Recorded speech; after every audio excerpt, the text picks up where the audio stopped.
Welcome to Tracing Your Family Roots. My name is Arlene Sachs. This is Sally Ann Sachs.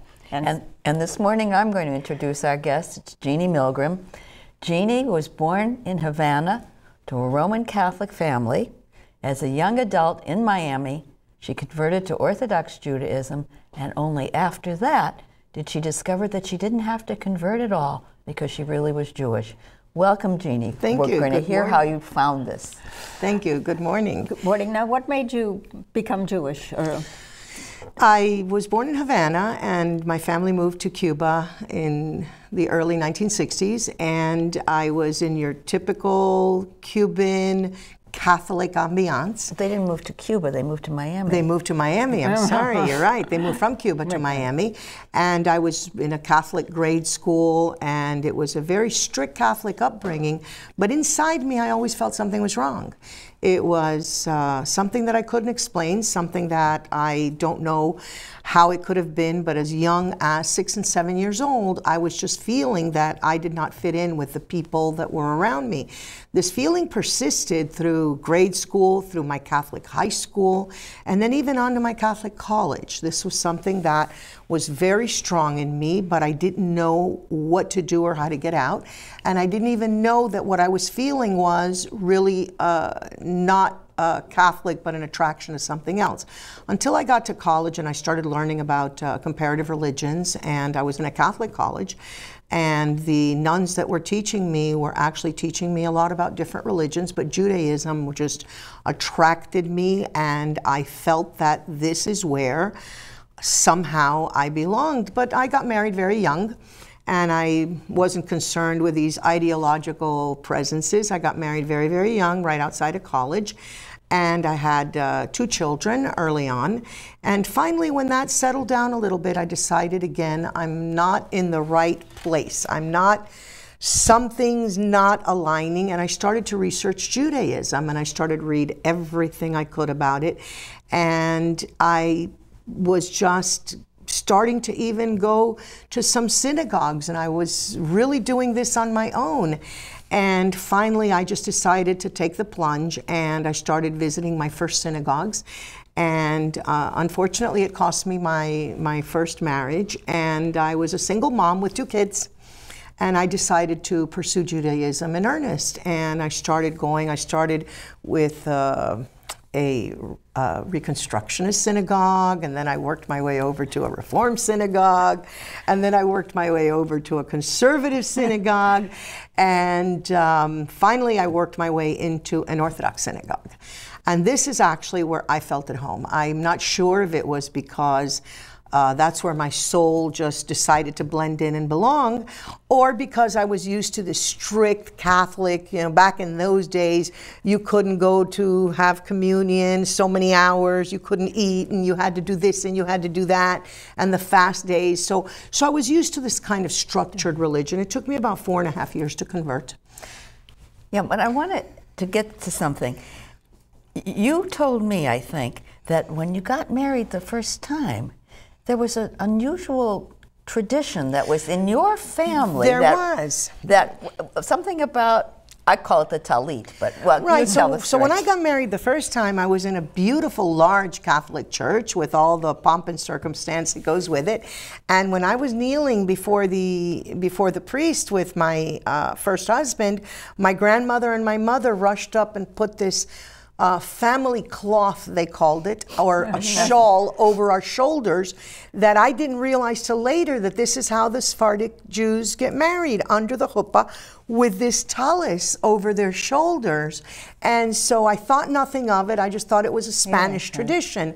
So it was something that only came up later, but I didn't think much of it. And your maternal grandmother. My maternal grandmother. Did your mother know anything about? Well, let's let Jeanie, I want Jeanie to tell about how she worked her, she became aware with the grandmother. Right, so then it took me about 4.5 years to convert. I was unable to convert my children, and my son was already much older, but my daughter was just a little girl, and I was unable to convert her. It was a big issue with my divorce and the agreement, and I was unable to convert her. So it took a long time, but finally I converted, and I started leading an Orthodox Jewish life as a single mom. And I became a member of a community, and I started being, I was that role as an Orthodox Jewish woman. I met my current husband, Michael. We got married and we started to raise my daughter. So during that time, at one point, my maternal grandmother dies. And my mother says to me, it was a Friday morning and I observed Shabbat. And my mother says to me, we have to bury your grandmother immediately. Like, what do you mean immediately? You're Cuban, you're Catholic, bury her Monday. I cannot go to a funeral on a Saturday. It's going to be a big problem. And she said, no, in our family, we have the tradition of burial within hours. Okay, so that's the second one. Okay. So it was a whole big problem with the family, and they buried her anyway, and unfortunately I did not attend. And the next day, my mother, who I thought would never talk to me again, because she said she wouldn't, but she did, she showed up at my house with a little box. And she just put it on the table like this, and she said, your grandmother wanted you to have this on the day she died. And inside the box was a Hamsa and a Star of David earring, a hand of God, very antique looking, not something like this, but not, I wouldn't say it was 500 years old, but very antique. And in that moment, I realized that I had been brought to that place to understand that I was from these Jews from before the Spanish Inquisition. My maternal grandparents were cousins. They were first cousins, and they had been both born in Spain. And my grandmother, throughout my whole life, had been teaching me Jewish traditions that I was unaware of, and it only came back to me. I had even converted, and I was living already as an Orthodox Jewish woman without realizing that things like, she always taught me to look for blood in the eggs because she taught me how to bake. She always taught me to take a little bit of the dough when she would make these huge vats of pastries. She would teach me to wrap a little bit of it in aluminum foil and throw it in the oven and burn it for good luck.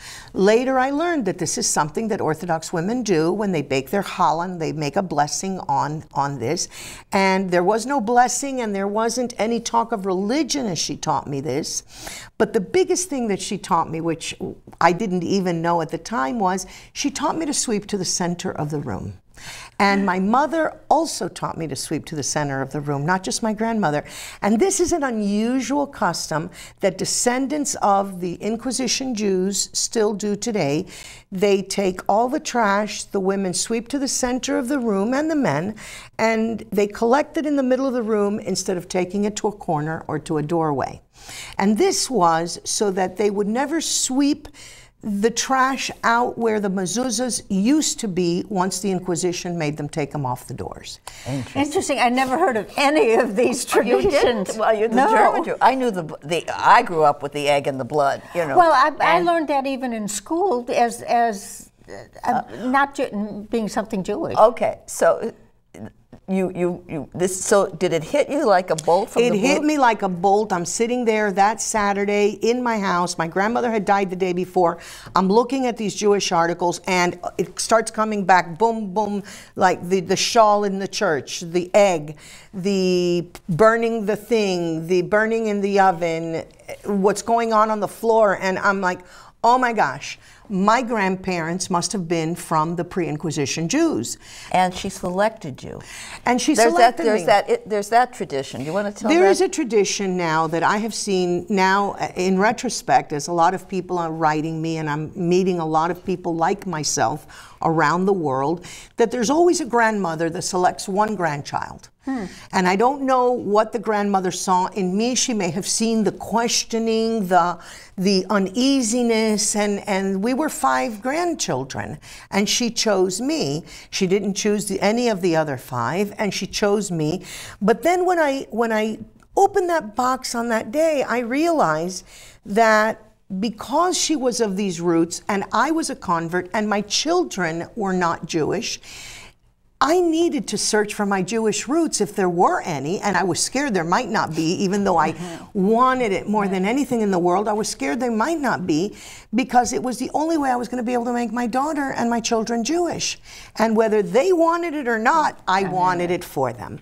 And so I took a family tree that my grandfather had meticulously handwritten, and this family tree had little tiny scribbly handwriting, and he wrote it, and it went back to about 1780, 1730, 1780 on some branches. And he had anecdotes about all the people. And so he took this, I took this, and I started researching every single name on there, and I decided that I started contacting different organizations around the world, and nobody knew too much about this. People were... Let me interrupt. What year was this? It was 95, 96, something like this. Okay. And no one knew that you could find your Jewish roots via your genealogy, but I was always told you have to follow a maternal lineage. I had never done genealogy in my life, but I figured that my name is in the word, so how bad could it be, right? Genealogy. So I started and became this, I would say, amateur genealogist at the time, trying to follow a maternal lineage. And I just became focused on proving that each name was a Jewish name at some sort. Every time I would find a new name on the tree, Alvarez, Ramirez, whatever it was. And I started documenting 5 bibliographies on each name, and nobody told me to do that, but I had been working with an Orthodox rabbinical court for 4.5 years, so I knew that at the end of my search, I was going to have to sit in front of another one, and I knew what they were like, and so I'd better be very well documented. So I started looking, and finally I hired a genealogist in Spain who started going back in the Catholic Church records. And we went back and back and back until I reached my 15th grandmother. And my 15th grandmother, I was able to prove a maternal lineage to this one little village. I was able to prove that everybody had married each other.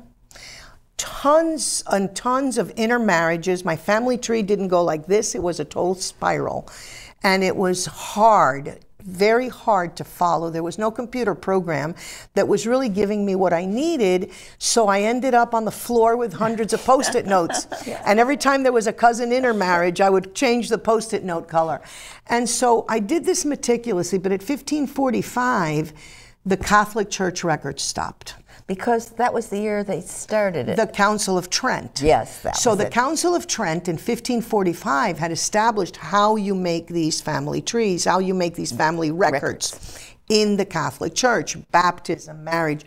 So at 1545, I hit the biggest brick wall, but I decided I had enough. I had circumstantial records, and I had all the circumstantial evidence of the names. I had the family history. I had all of these customs. I had everything, and I personally decided I had enough. So I took everything, and I went to Israel, and I met with the head of a conversion Beit Din, a Jewish court in Jerusalem, a big court. And the rabbi, he was very wonderful. He was nice. He was great. And he said, "You didn't prove you were Jewish." He said, "You did an amazing work of genealogy, but where's the Jew?" And I said, "Well, what do you need?" He said, "I need a real Jew. I need somebody that was killed in the Inquisition, that was right on your maternal lineage." And he said, "And to boot, that village that your family lived in for 500 years." The name of it is what? Fermoselle in Spain. I can't say it. Fermoselle sits, it's a tiny village that sits on the Duero River between Spain and Portugal. And it's up towards the north. And he said, "You know, I've researched that little village of your family, and there's nothing in any history book, nowhere on the internet, that there were ever any Jews there." He said, "So not only are you going to have to give me the Jew in the tree and the Inquisition record, you're going to have to prove to me that there was a Jewish population in that village, because Jews don't live alone, and certainly not in those days." So I was so discouraged, and I had been discouraged all along. I went back to Miami, and I just took the boxes, I put them, I can't do this anymore. I thought I had done a great job. At the 15 grandmothers, though, I had already started to write a book about it, because I began to blog about my journey very openly, Facebook, and I started to speak, and I didn't realize the avalanche of people that would be coming to me from around the world that wanted to do this as well. So at some point, it wasn't about my daughter anymore. At some point, it was about this huge amount of people all over the world, from New Zealand, from Hawaii, from El Salvador, Ecuador, from Portugal. My email was full of people, you know, "Come on, what do we do next? And how do I do it? And please help me, and help me, and help me, and help me." And it really, keep talking. It really became not about my daughter at all anymore. So what happened at that point was that my husband bought tickets to go to this village, and he decided that he was going to do this, and I was going to go along, and I was going to do what I had to do, and it was just going to happen, and whatever was going to be the outcome, if we couldn't find it, it was just going to be, it is what it is. So we set off to this village, and I was unable to go back anymore. I was seriously stuck at 1545. And I knew that I was going to have to go back a couple hundred more years. And a lot of people don't know it, but the first round of conversions in Spain were in 1391. There were pogroms. There were a lot of pogroms, and people were starting to convert ideologically. So it wasn't really 1492, it was 100 years later in 1391. So I was afraid I was going to be hitting, but you know what? I just decided one step at a time. I got my strength back up. I went to this village and I started asking, tell me about the Jews here. Oh, there were no Jews here. There were Moors and there were Celts and there were Visigoths. There were never any Jews here. And as I kept walking through the village, I kept getting more and more discouraged because I thought, what if I'm wrong? What if I'm wrong? I've been doing this for years. I have boxes of family, boxes of birth and death certificates, but what if I am wrong? And I was starting to fear I was wrong. So I'm going from door to door until they lead me to the historian of the village, and she kept asking my family name. I had 8,000 people on my family tree, and I kept going through, you know, Guerra and Montaña, going all the way back to the last name, Gouveia and Santos. By now they were very Portuguese names.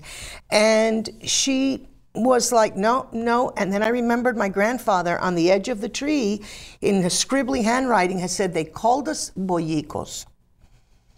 And I said to her, the family name is Boyicos. It just illuminated. And she said, well, why didn't you say so? Tomorrow I'll show you the synagogue.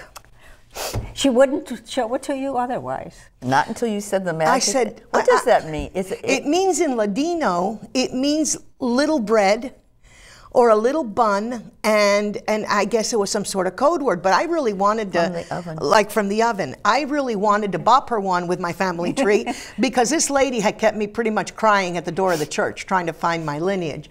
So the next morning she takes me to a building with a big arch and she starts, oh, this was the original arch of the building, and oh my goodness, this is where the Jews, and the lady of the house took us in, and there was nothing Jewish except in the basement there was a spout made of granite, very well worn, in a little room, and I realized that I must have been in the mikvah of the building, and I'm not a... Was the house on the river?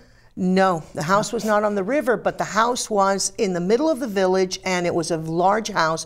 I was told that the synagogue was orally on the first floor, and on the second and on the third floor was the rabbi's family, and it overlooked Portugal.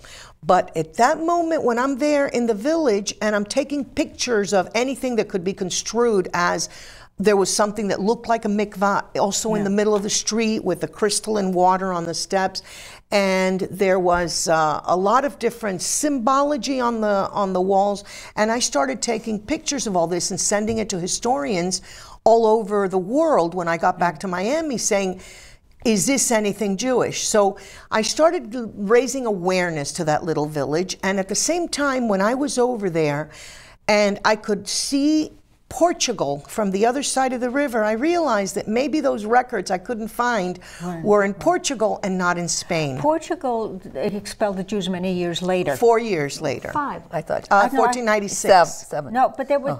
I thought it was even in the 1500s. Oh no, they kept their Inquisition going until the 19th century. But there was a big statue that we saw, and I can't remember exactly where, when we were in Portugal, and it showed a much later. It was showed a 1500s. Really? Because the park down in Lisbon is Lisbon. I think it was Lisbon. 1497. Right. Was so that, well, some of the descendants have been living in the mountains until the 1920s. Yes, I was in Belmonte. I was there. I visited that synagogue. So I started looking. Now in Portugal, it was a little bit different. So while in the village on that first trip, I went on the internet and I started looking and I actually started finding my family that had stopped in Fermoselle. I found them in the Torre do Tombo Inquisition archives, and I was able Those then... are the Portuguese archives? The Portuguese archives. I was able to find not one Inquisition record on my maternal line. I was able to find 40 Inquisition records on my maternal line. Well, there you go. Let me stop you for a minute. As I recall, the Spanish government has the Inquisition records in their archives, but they're unorganized, uncatalogued, not computerized. They're in big boxes. And you can't research them. You can't. Unlike Portugal, where they're all digitized. Yes. They're all digitized. So I realized immediately that I had no problem going back to the rabbis with all of this proof that I was Jewish, but I had to still prove that the village was Jewish. So I came back to the village with historians.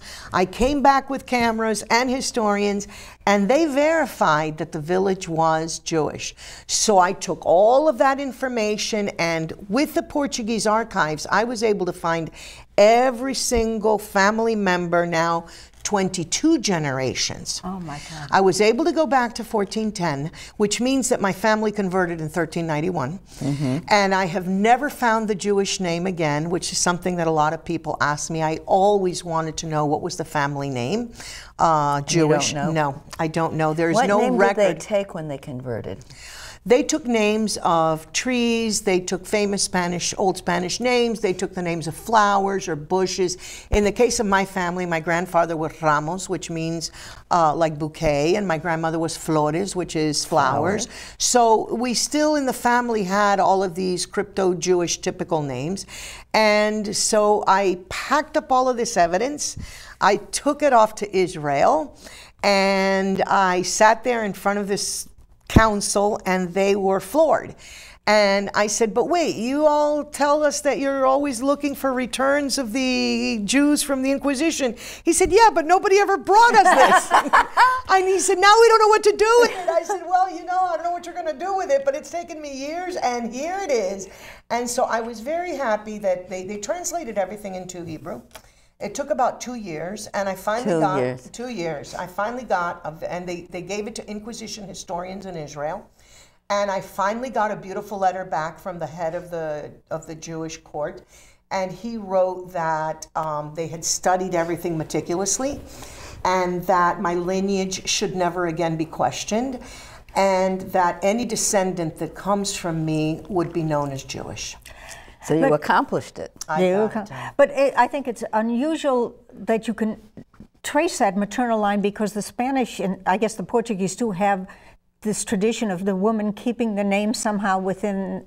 I mean, otherwise, how would you have known the woman's? Well, the names changed just about every generation. And they used aliases. They used aliases. I was able to follow the family at times from what they did for a living. And the women were jumping around, and interestingly enough, what has come out from these Belmonte Portugal Jews is that the women were the ones that kept the religion. Yes. And it was a total matriarchal society, as far as it was the Jewish women that had the strength to carry this on for generations. And also, maybe it wasn't just the strength. By the Judaism is carried on the maternal line. So that also would, but you know, before we run out of time, you have further proof, if it were needed. Tell us about the mitochondrial DNA. My mtDNA, I did the test with Family Tree DNA, and I found an exact match for a man that lives in Brazil. And he was an exact match in the mega mtDNA, which means that it was on a lot of markers. And we contacted and we started writing each other, and he was a genealogist as well. He had converted and returned to Judaism 3 or 4 years prior as well. And when we compared our family trees, we share the 14th great-grandmother. Wow. So what you have there, I think, is you have scientific proof because of the DNA. Correct. So even if they had doubted all this other stuff, you could not. And we had the scientific proof, so it's just incredibly amazing. Right now I'm working on my dad's lineage. I have already been able to trace my dad my dad's family going back to the Canary Islands Inquisition and the Cartagena, Colombia Inquisition. And that family name is Pérez de Medina. So I'm trying to prove, or try to prove, that all 32 of my great-great-grandparents came from crypto-Jews. And so far, my mom's were easy, because all 16 of them, because they were intermarried, those are done. And with my dad, I only have 4 lines left to prove that they came from Jews. So it's a really interesting work of genealogy that has brought me to this today. That's so unusual. Didn't I hear you say once? Weren't the rabbis struck by the fact that you had converted prior to having any knowledge of this? It was hard for the rabbi. It was hard for me to get a return per se, because the rabbis, the Orthodox rabbis, kept arguing or commenting that when I had converted by Jewish law, by halacha, I was already Jewish, and they couldn't make me any more Jewish. You can't make salt into salt. And so I was trying to prove something, but I was trying to prove it for all of those thousands of people who are out there searching, and for my own family future, that they should know that this is their heritage. And also that no one would doubt that if one of your children wanted to marry Jewish in Israel, in Israel, right, there would never be any. But you know, you're not the only one I know who did this. I know of a woman who went to South Africa from the Canary Islands. They were ostensibly Protestant, though she knew, you know, they kept the secret. Her father sent her to a Jewish day school in South Africa, and when she got married to an Ashkenazi Jew, she still did not say that she was a crypto Jew, and she went through a conversion ceremony because the secrecy aspect was so ingrained. It's still ingrained in a lot of these families. I see it day in and day out. People are afraid. They don't trust the outside world. And but I think that you're a perfect example of things changing slowly. We've heard a number of other stories from people in the southwestern part of the United States that came up through Mexico. Correct. So and these people, you know, you hear one story and then you hear another of people coming out and realizing. So maybe things will change. I would hope so. Didn't you say your grandmother, however, said it was very dangerous what you were doing? My grandmother told me the whole time that it was very dangerous, and I thought she meant for my soul. She was telling me how dangerous it was to be a Jew. Okay, thank you very much. Just stay. Yeah, isn't that amazing?